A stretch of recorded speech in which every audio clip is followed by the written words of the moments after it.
So we're about a week past the JD Vance, Erika Kirk embrace, right? The one that blew up the internet, that had everybody talking.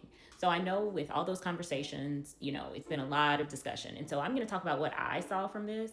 One, it did not look appropriate, but we have to go back and look at the base of MAGA, right?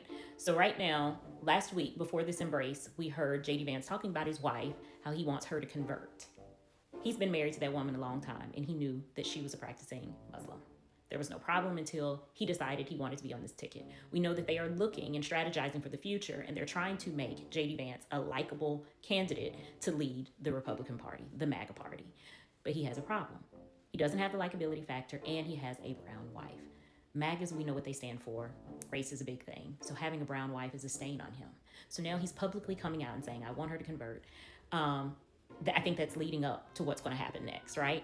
So then you have the Ole Miss embrace. Erika Kirk is a new widow that is dressed very different than what I expect. And I know everybody grieves differently, but it was too soon for me. It's only been 6 weeks. So then we see the embrace, how she's enamored and just smitten talking about J.D. Vance. I mean, completely smitten. It was alarming. So it planted some seeds and wanted everybody to think about what is going on. I think Usha knew that this was going to be the play, but I don't think that she knew that she would be X'd out of the situation as early as she is.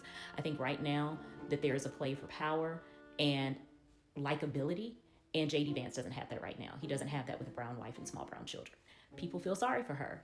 I'm kind of torn on that because she knew who she married.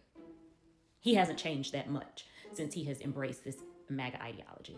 However, I was embarrassed for her when that woman came up and she started talking about her husband. Because let me tell you something, you're not going to get up there and introduce my husband like that and talk and then run your hand through the hair. Which is you crazy? It would have been some furniture moving. However, that's what happened. I think this is some Luna Vargas playing out.